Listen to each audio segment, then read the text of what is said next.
I'm so excited that we have football to talk about. And while I believe hope is a good thing, I'm also Jeff Goldblum at Jurassic Park telling y'all life finds a way. And you're like, hey, RJ, isn't it great that we can make dinosaurs, though? Like, no, fool, because they're dinosaurs. That's why.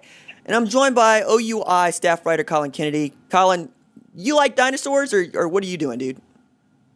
I was a big dinosaur guy as a kid. I don't know how I feel about them now, but I may have to get you back on that one. But no, man, look, we got football. I'm excited, and I can't help but sit here and laugh because, I mean, last time we podcasted, we're sitting there and saying, okay, we're going to be able to break down the Big 12 schedule by the time we next pod. And we got that, but my goodness, was it vastly more complicated than probably we expected. It has been an absolute adrenaline rush to get to this point.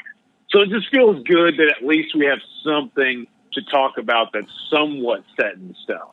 Oh, yeah, 100%. So I want to start with what I thought was the most squirrely and college football part of this conversation, which is the non-conference schedule. So the Big 12 got together with its members and established medical protocols, established a way for football to be played on paper. We still got like a month before the non-conference schedule is supposed to take place, but all those non-conference games have to take place before September 26th when everybody is scheduled to play a game, and we're going to get into that. But I'm going to go through the non-conference schedule for Big 12 teams, and I'm kind of proud of myself because I had to compile these. There's like no list because there's been so much moving and shaking. So I'm just going to go down by one, but I'm going to start with this. Iowa State and Texas, to my knowledge, don't have an opponent right now. Like Iowa State hasn't got one, right? Because South Dakota State was on the schedule for them, as was Iowa. And now I'm sure they're going to try to find somebody to play. But Texas had UTEP and South Florida. So I'm going to be interested, like you, I think, to find out who do you think Texas would schedule to play? Because I got to believe it's an FCS team or a lower tier group of 5 team. Cough, cough, Ohio State. No, I'm just kidding. That'd be awesome. I would say, like, I mean, maybe like a UTEP gets thrown in there or North Texas, just one of those regional schools in the Sun Belt or in the Conference USA slate that's looking to fill some things out. Now, I can hope and dream and sit here and tell you that maybe like SMU would be down for a little bit of a duel, but I know that's dreaming there. I would just ballpark it and say Sun Belt or CUSA steps up to fill that slot, but I'm just like you, man. It's going to be fun to see who ends up taking that spot. Yeah, I can't imagine they're going to try to schedule somebody that could beat them.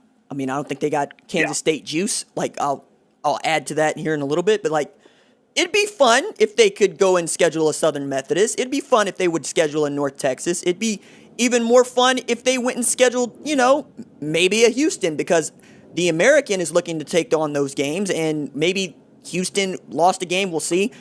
Then Iowa State, it's going to be interesting to see who they go get. Okay, so here's what we know.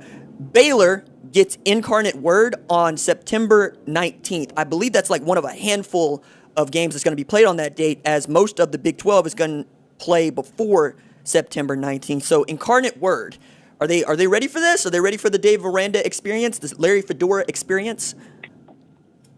Absolutely not.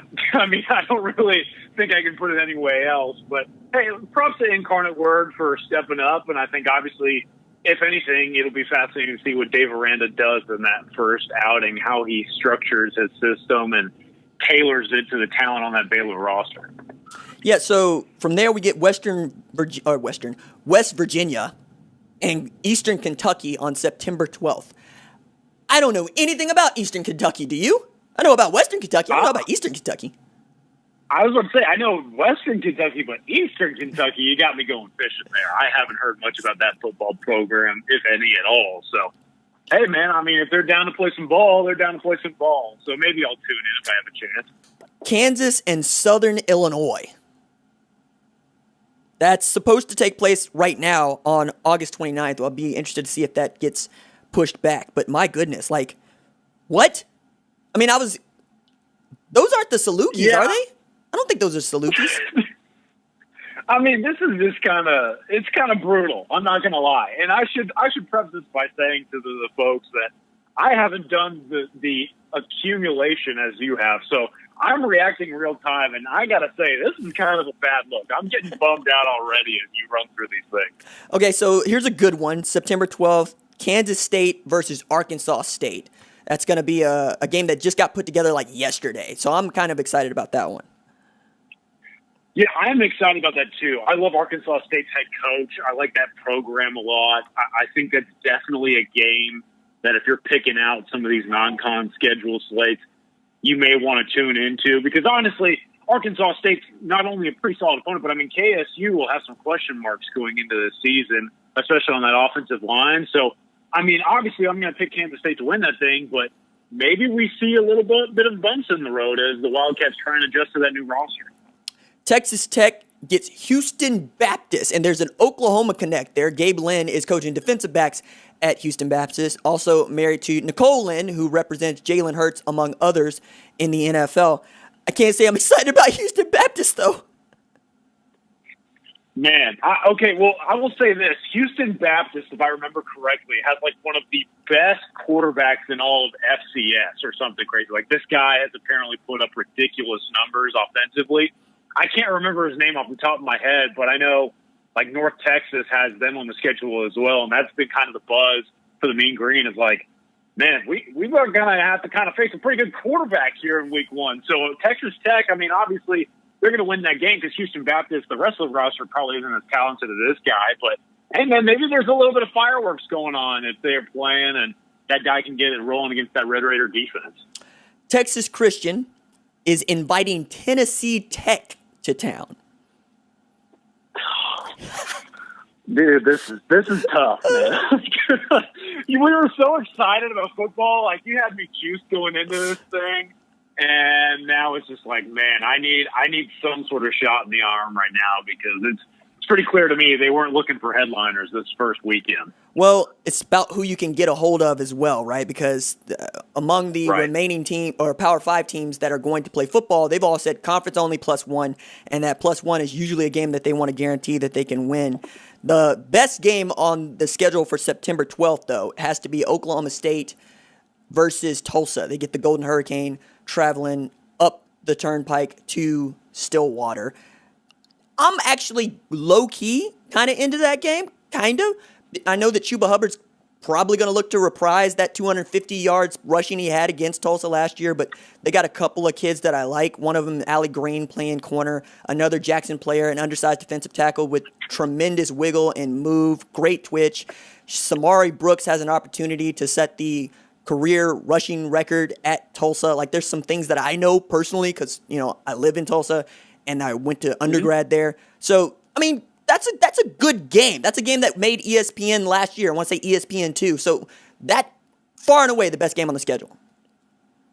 Yeah, and I mean, also kind of a friendly reminder, if I remember correctly, and you do as well, I'm sure, Zach Smith, starting quarterback for Tulsa, was the starting quarterback against Oklahoma when he played for the Baylor Bears, and we know how he was able to perform against the Sooner defense and kind of give a little bit of a scare to one of the better teams in the Big 12 Conference. So maybe this guy has a little bit more magic in him and opens up the season with another scare effort.